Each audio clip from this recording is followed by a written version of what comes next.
മോൺതെ നേരിടാനുള്ള മുന്നൊരുക്കത്തിലാണ് രാജ്യത്തിന്റെ കിഴക്കൻ തീരം. മോൺത ചുഴലിക്കാറ്റ് ഇന്ന് വൈകിട്ടോടെ കര തൊടുമെന്നുള്ള ഏറ്റവും പുതിയ അപ്ഡേറ്റാണ് നമുക്ക് ലഭ്യമാകുന്നത്. ഏറ്റവും പുതിയ ബുള്ളറ്റിനാണ് ലഭ്യമാകുന്നത്. ആന്ധ്ര തീരത്ത് അതീവ ജാഗ്രതയാണ് പ്രഖ്യാപിച്ചിരിക്കുന്നത്. 110 കിലോമീറ്റർ വേഗതയിലാണ് കാറ്റ് സഞ്ചരിക്കുന്നതെന്നാണ് മനസ്സിലാക്കാൻ സാധിക്കുന്നത്. എന്തായാലും ഇന്ന് വൈകിട്ടോടുകൂടി ആന്ധ്രാപ്രദേശിന്റെ കലിംഗ പട്ടണത്തിനും മച്ചിലി പട്ടണത്തിനും ഇടയിലായിരിക്കും മോൺത ചുഴലിക്കാറ്റ് തീരം തൊടുക. ആന്ധ്രാപ്രദേശിലും തമിഴ്നാട്ടിലും ഒഡീഷയിലും അതീവ ജാഗ്രതയാണ്. ഈ 3 സംസ്ഥാനങ്ങളിലും അതീവ ജാഗ്രതയാണ് ഈ മോൺത ചുഴലിക്കാറ്റുമായി ബന്ധപ്പെട്ട് ഇപ്പോൾ പ്രഖ്യാപിച്ചിരിക്കുന്നത്. നമുക്കറിയാം, ആന്ധ്രാപ്രദേശിൽ ഇപ്പോൾ റെഡ് അലേർട്ട് പ്രഖ്യാപിച്ചിരിക്കുകയാണ്. ഇന്ന് രാവിലെ മുതൽ ആന്ധ്രയിലെ വിവിധ ജില്ലകളിൽ തോരാമഴ പെയ്തുകൊണ്ടിരിക്കുന്ന സാഹചര്യമാണുള്ളത്. വ്യാപക മുന്നറിയിപ്പാണ് ഈ 3 സംസ്ഥാനങ്ങളിലും നൽകിയിരിക്കുന്നത്. ആന്ധ്രാപ്രദേശിലെയും ഒഡീഷയിലെയും തെക്കൻ ജില്ലകളിൽ ഇപ്പോൾ റെഡ് അലേർട്ട് പ്രഖ്യാപിച്ചിട്ടുണ്ട്. തമിഴ്നാട്ടിലെ ചെന്നൈയിലടക്കം വടക്കൻ ജില്ലകളിലും കനത്ത മഴ ഉണ്ടാകുമെന്നുള്ള മുന്നറിയിപ്പാണ് ഇപ്പോൾ കാലാവസ്ഥാ നിരീക്ഷണ കേന്ദ്രം നൽകുന്നത്.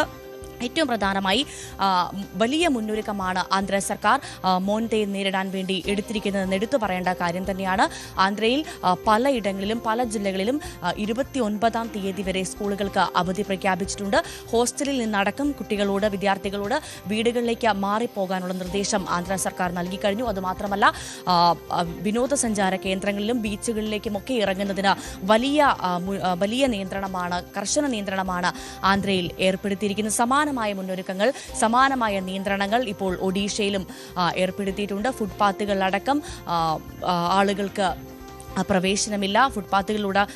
ഫുട്പാത്തുകളിലുള്ള ഈ ചെറുകിട വ്യാപാരികളെ അടക്കം അവിടെ നിന്ന് മാറ്റിയിട്ടുണ്ട്. പ്രവേശന വിലക്ക് പൂർണ്ണമായും ഏർപ്പെടുത്തിയിട്ടുണ്ട്. അങ്ങനെ തുടങ്ങി വലിയ തരത്തിലുള്ളൊരു നിയന്ത്രണം ഏർപ്പെടുത്തിയിട്ടുണ്ട്. ആന്ധ്രയിൽ എല്ലാ തരത്തിലും ഏതൊരു അടിയന്തര സാഹചര്യത്തെയും നേരിടാൻ തയ്യാറാണെന്ന് ആന്ധ്ര സർക്കാർ അറിയിച്ചിട്ടുണ്ട്. പ്രധാനമന്ത്രി അടക്കം സാഹചര്യങ്ങൾ വിലയിരുത്തുന്നൊരു സാഹചര്യമാണ് നിലവിലുള്ളത്. ആന്ധ്ര സർക്കാരിനെ നേരിട്ട് ഫോണിൽ ബന്ധപ്പെട്ടിരുന്നു പ്രധാനമന്ത്രി നരേന്ദ്രമോദി. നിലവിലെ സ്ഥിതിഗതികൾ അദ്ദേഹം ചോദിച്ചറിഞ്ഞു എന്നാണ് മനസ്സിലാക്കാൻ സാധിക്കുന്നത്. എന്തായാലും എല്ലാ തരത്തിലും ആന്ധ്രയടക്കം മോൺതയെ നേരിടാൻ സർവ്വസജ്ജമാണെന്നുള്ള വിവരമാണ് നമുക്ക് ലഭ്യമാകുന്നത്. ഇന്ന് രാവിലെ അതിതീവ്ര ചുഴലിക്കാറ്റായി മാറുന്ന മോൺത വൈകിട്ടോടുകൂടി പരമാവധി 110 കിലോമീറ്റർ വേഗതയിൽ ആന്ധ്ര തീരത്തെ മച്ചിലി പട്ടണത്തിനും കലിംഗ പട്ടണത്തിനും ഇടയിൽ കക്കിനടയുടെ സമീപം കരതൊടുമെന്നാണ് ഇപ്പോൾ കാലാവസ്ഥാ കേന്ദ്രത്തിൽ നിന്ന് ലഭ്യമാകുന്ന പ്രവചനം. ഈ കക്കിനട, ഈസ്റ്റ് ഗോദാവരി, കോനസീമ, എളുരു, വെസ്റ്റ് ഗോദാവരി, കൃഷ്ണ തുടങ്ങിയ ജില്ലകളിൽ ഒക്ടോബർ 31 വരെ ആന്ധ്ര സർക്കാർ അവധി നൽകിയിട്ടുണ്ട്.